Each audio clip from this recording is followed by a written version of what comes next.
Bonjour à tous, alors on va faire cette petite vidéo bonus, donc un récap qui ira plus rapidement car a priori vous êtes déjà calés sur le sujet grâce au podcast précédent. Donc ici on va plus revoir ensemble les conditions et surtout la jurisprudence que vous devez connaître pour ces deux responsabilités. Donc je vais aller beaucoup plus vite. Pour ceux du coup qui n'auraient pas vu les podcasts précédents, éteignez celui-ci et allez voir les podcasts concernant la responsabilité pour faute et sans faute qui sont complets. Commençons par la responsabilité pour faute. Tout de suite, le jour de l'examen, le premier article qui doit vous venir en tête, essayez de me devancer parce que logiquement, vous avez écouté les podcasts précédents, c'est l'article R421-1 du CJA pour la condition procédurale. C'est-à-dire que vous allez vérifier s'il y a une décision préalable qui lie le contentieux ou non. Donc article R421-1 du CJA, vous pouvez préciser que la jurisprudence Xabage ne s'applique pas au recours en responsabilité et c'est l'arrêt Conseil d'État Assemblée 13 juillet 2016 Xabage. Je le ferai s'afficher s'il n'y a plus de bug technique sur mon ordinateur. Je vous rappelle que la jurisprudence doit être sue et écrite en entier. Attention aux fiches que vous trouvez faites par certains youtubeurs. La jurisprudence, par exemple pour Xabage, Conseil d'État Assemblée, vous précisez bien Assemblée, la formation de jugement. S'il n'y a pas le terme Assemblée, votre JP, le jour d'examen, elle est fausse. Et ensuite, 13 juillet 2016, et pas seulement 2016, comme je le vois dans certaines fiches, faites pourtant par des chargés de TD pour vous.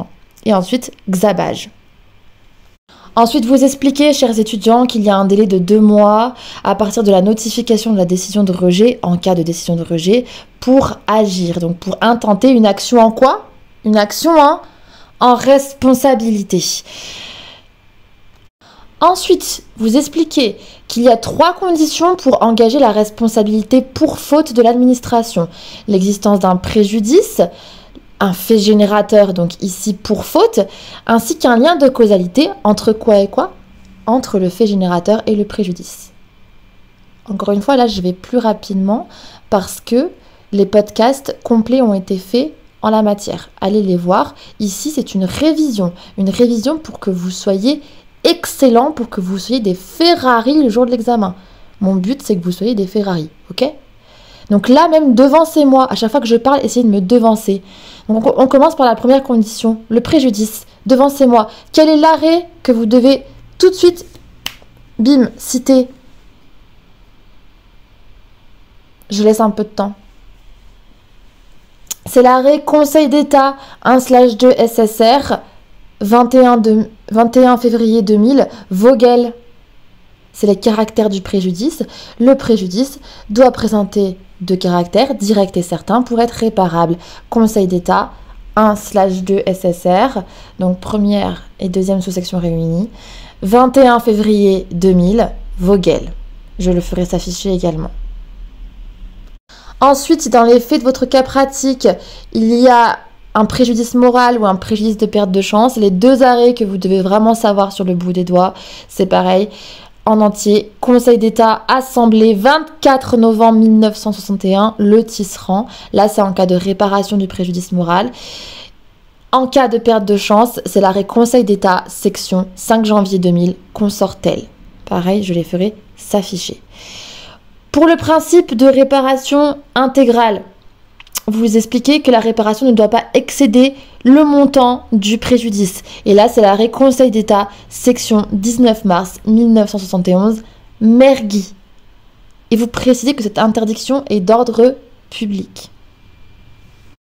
Ensuite, passons au fait générateur. Donc le fait générateur dans la responsabilité pour faute, c'est une faute. Mais nous avons la faute simple, la faute lourde, la faute personnelle, la faute de service. Et c'est là où vous allez devoir expliquer cela à votre correcteur. Le jour du cas pratique, dans un premier temps, vous devez vraiment poser la question suivante. Le régime de responsabilité est-il en l'espèce pour faute simple ou faute lourde ? Ce sera la première question que vous devrez traiter. Et ensuite, dans un second temps, est-ce que cette faute est caractérisée ? Donc première question, le régime de responsabilité est-il pour faute simple, faute lourde? Ici, vous expliquez la différence entre la faute simple et la faute lourde. Vous expliquez également le déclin progressif du champ de la faute lourde avec certains exemples que je vous ai donnés. Dans le contrôle fiscal, on a l'arrêt Conseil d'État, section 21 mars 2011, Christian Kroupa.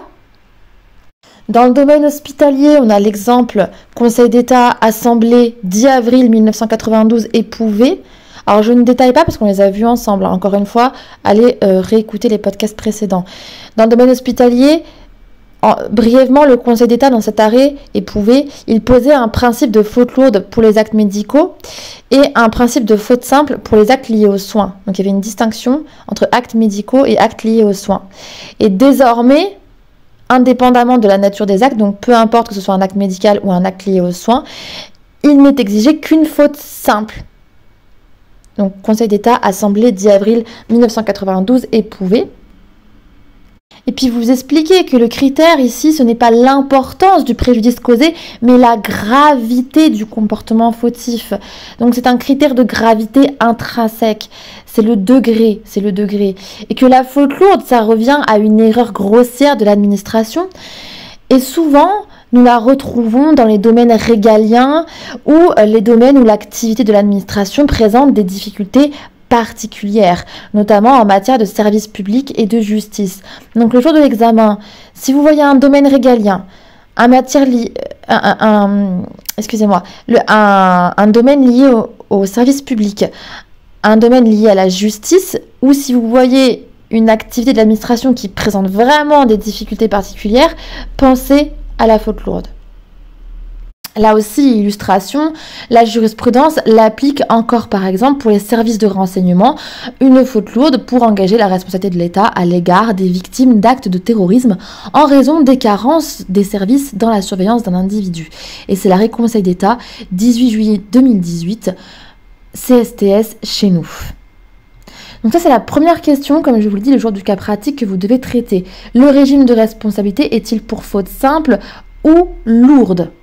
Une fois que vous avez répondu à cette première question, la deuxième question que vous devez poser lors du cas pratique, la faute, donc lourde ou simple, est-elle caractérisée en l'espèce?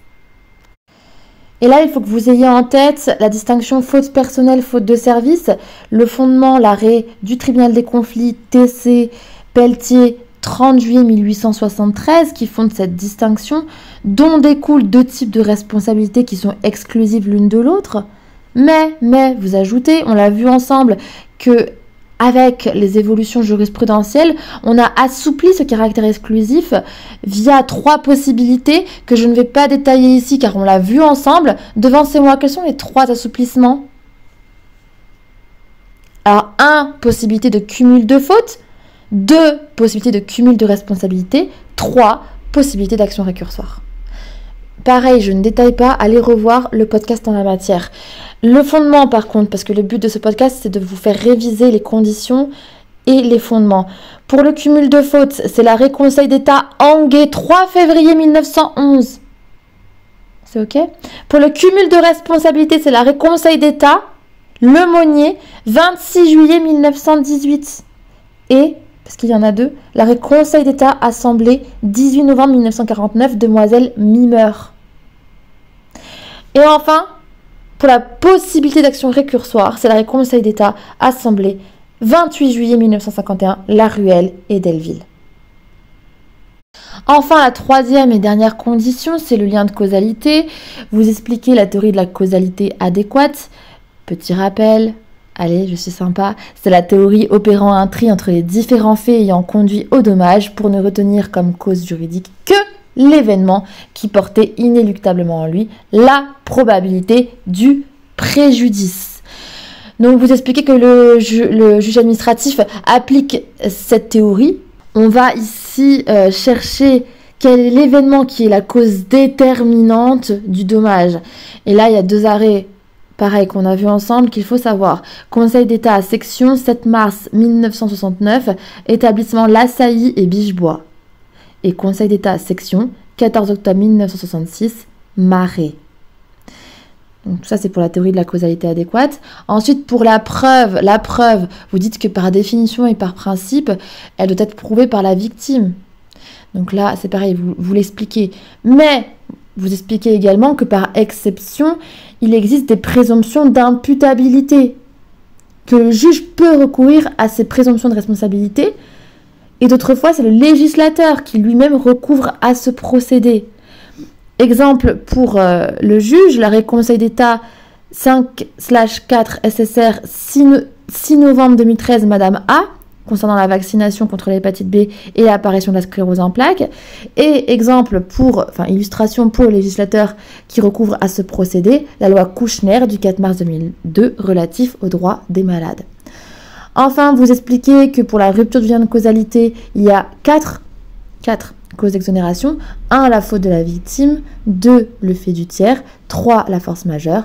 4, le cas fortuit.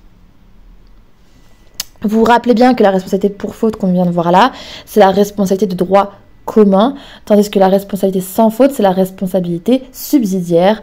Par exception, c'est le régime spécial. Donc, pour la responsabilité sans faute, donc, vous l'avez compris, subsidiaire, la responsabilité subsidiaire. Pareil, condition procédurale. Quel est l'article? Vous devez me devancer là. L'article R421-1 du CJA. Il est nécessaire d'avoir une décision préalable pour lier le contentieux. Délai, combien?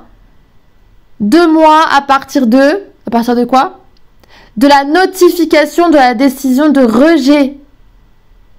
Attention.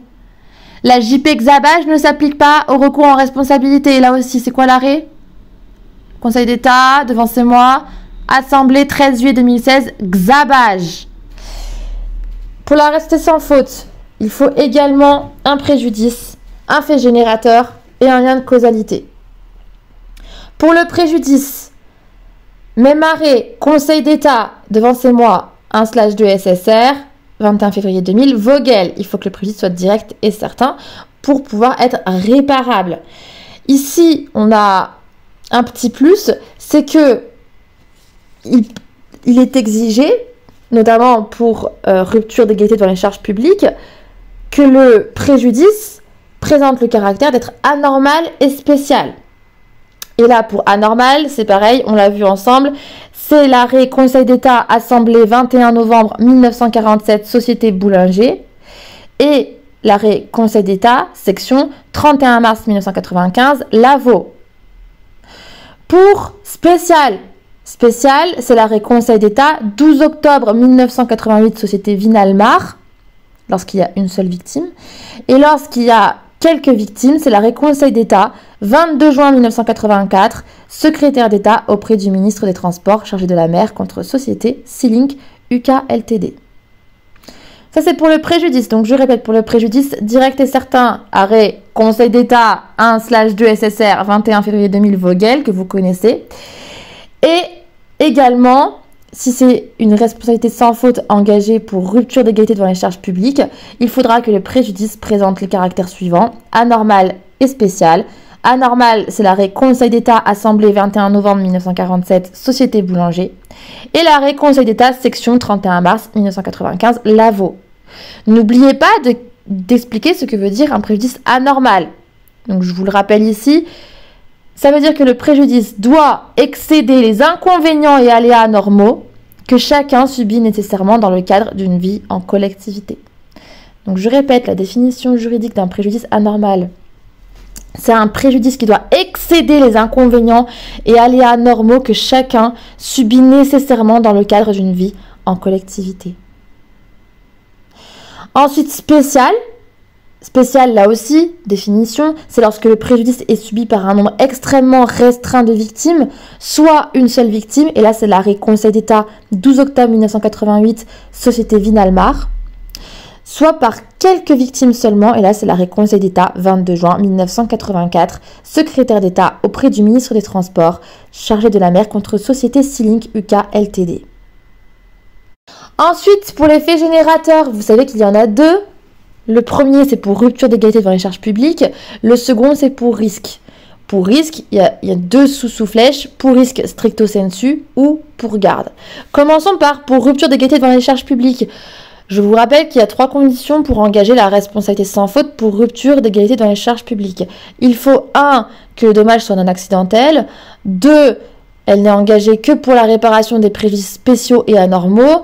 Et 3. Elle doit revêtir un caractère subsidiaire, c'est-à-dire qu'elle s'applique que lorsqu'il n'y a pas de faute de l'administration. Pareil, qu'est-ce que c'est une responsabilité sans faute pour rupture d'égalité devant les charges publiques? Qu'est-ce que c'est? Parce que vous devez pouvoir l'expliquer le jour de l'examen. C'est lorsqu'une personne ou un groupe de personnes sont les seuls à souffrir des conséquences d'un acte ou d'une action administrative menée dans l'intérêt général. Et du coup, qu'est-ce qui va se passer? Ce qui va se passer, c'est qu'il y aura réparation de ce déséquilibre injuste au nom de l'égalité, donc par une indemnisation pour compenser. Et donc l'action en question qui va faire souffrir cette personne ou ce groupe de personnes, c'est soit une abstention, soit une action positive de l'État. Vous vous en rappelez? Donc lorsque c'est une action par abstention, ça vise 2 cas. Attention, rappelez-vous, 1. Le défaut de concours de la force publique pour assurer l'exécution d'une décision de justice, premier cas. 2. Une abstention des autorités de police en cas de perturbation de l'ordre public. Et l'arrêt à savoir ici, pour l'action par abstention, c'est Conseil d'État, 30 novembre 1923, Quiteas. Ok? Pareil, pour le détail, allez écouter le podcast en la matière. Pour l'action positive de l'administration, là on a 2 arrêts. Conseil d'État, Assemblée, 14 janvier 1938, La Fleurette, pour la responsabilité du fait des lois. Et l'arrêt Conseil d'État, Assemblée, 8 février 2007, Garde-Dieu, pour une convention extranationale. Donc ici, pour l'action positive de l'administration, c'est pareil, vous devez pouvoir l'expliquer. C'est lorsque l'administration est auteur d'un acte juridique dans son action normative, donc une loi ou une convention extranationale, et que cet acte juridique dont l'administration est auteur va avoir des conséquences sur une personne ou un groupe de personnes qui sont les seuls à souffrir des conséquences de cet acte juridique, donc de cette loi ou de cette convention extranationale, qui est menée dans un but d'intérêt général, et alors il y aura réparation de ce déséquilibre injuste au nom de l'égalité, au nom de l'équité. Par exemple, dans l'arrêt La Fleurette, Conseil d'État, Assemblée, 14 janvier 1938, La Fleurette, c'est une entreprise qui avait dû cesser son activité du fait d'une loi, et alors le Conseil d'État a admis la responsabilité de l'État non fautive du fait de cette loi. C'est ce qu'on appelle la responsabilité du fait des lois, qui a ensuite été étendue à la méconnaissance par la loi des engagements internationaux de la France, Conseil d'État, Assemblée, 8 février 2007, Garde-Dieu. Okay. Ça, c'est pour rupture d'égalité devant les charges publiques. Le second fait générateur que vous pouvez engager, c'est pour risque. Et pour risque, il y a 2 subdivisions. C'est soit pour risque stricto sensu, soit pour garde. Si c'est pour risque stricto sensu, c'est-à-dire une responsabilité sans faute de l'administration en raison des risques inhérents à certaines de ses activités, c'est la jurisprudence CAMS qu'on va étendre. Donc, Conseil d'État, 21 juin 1895, CAMS, très importante, car c'est la jurisprudence qui va créer cette responsabilité sans faute.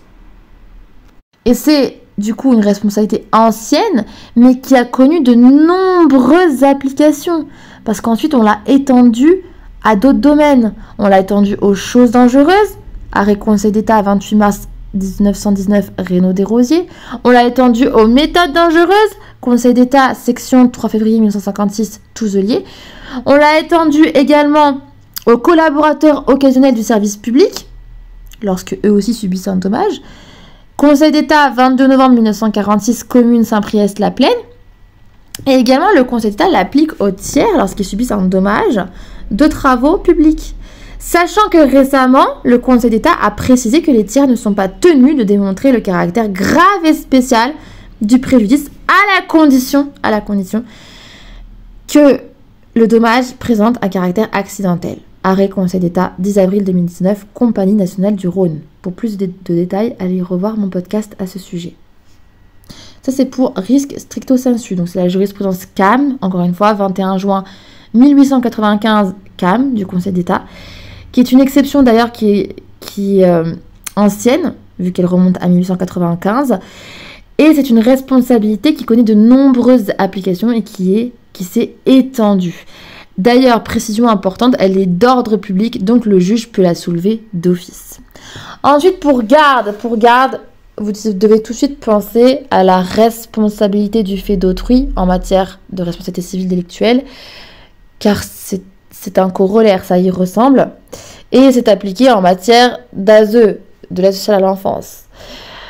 Là, les arrêts à savoir, c'est l'arrêt Conseil d'État, section 11 février 2005, GIE, AXA Courtage. Ensuite, l'arrêt Conseil d'État, section 1er février 2006, Garde des Sceaux contre Maïf. Et enfin, Conseil d'État, 17 décembre 2008, Garde des Sceaux contre Lose. Pourquoi ? Parce que la responsabilité pour garde, c'est dans les hypothèses où l'administration a la garde d'un sujet de droit. Et le Conseil d'État fait application de ce mécanisme dans l'hypothèse de garde des mineurs par des personnes publiques, donc dans l'hypothèse de l'ASE, de l'aide sociale à l'enfance, lorsqu'un mineur est placé à l'aide sociale à l'enfance. Et le dommage causé par ce mineur, qui est placé sous la protection de l'ASE, peut conduire à l'engagement d'une responsabilité sans faute de la personne publique, précisément sur la notion de garde. Et donc c'est là où intervient l'arrêt Conseil d'État, section 11 février 2005, GIE, AXA Courtage, car dans cet arrêt, le Conseil d'État reconnaît la responsabilité de l'État du fait de l'incendie provoqué par un mineur dont la garde avait été confiée à un institut départemental relevant de son autorité dans le cadre d'une mesure d'assistance éducative. Et ensuite, cette JP, donc cette jurisprudence GIE AXA Courtage, a été étendue dans le cadre d'une mesure prise par le juge des enfants sur le fondement de l'ordonnance du 2 février 1945. Et là, c'est l'arrêt Conseil d'État, section 1er février 2006, Garde des Sceaux contre Maïf. Tout ça, c'est pareil, on l'a vu en détail dans le podcast précédent. Et enfin, il faut savoir qu'en matière de garde des mineurs, donc par l'ASE, la réparation des préjudices causés n'est plus subordonnée à l'existence d'un caractère anormal et spécial. Là aussi, c'est pour faciliter l'indemnisation. Et c'est l'arrêt Conseil d'État, 17 décembre 2008, Garde des Sceaux contre Lose. Enfin, pour le lien de causalité, donc l'imputabilité, c'est comme pour la responsabilité pour faute, sauf que pour la rupture du lien de causalité, il y a seulement 3 cas, faute de la victime, force majeure et cas fortuit. Donc vous l'aurez compris, le fait du tiers n'en fait pas partie. Le fait du tiers est une cause d'exonération du lien de causalité, donc une cause de rupture du lien de causalité dans la responsabilité pour faute, mais non dans la responsabilité sans faute. Voilà pour les principaux arrêts à savoir, les principales conditions également pour engager le régime de la responsabilité administrative pour faute ou sans faute, et également les principales définitions, notions juridiques à savoir pour le jour du partiel. Bon courage et bon travail.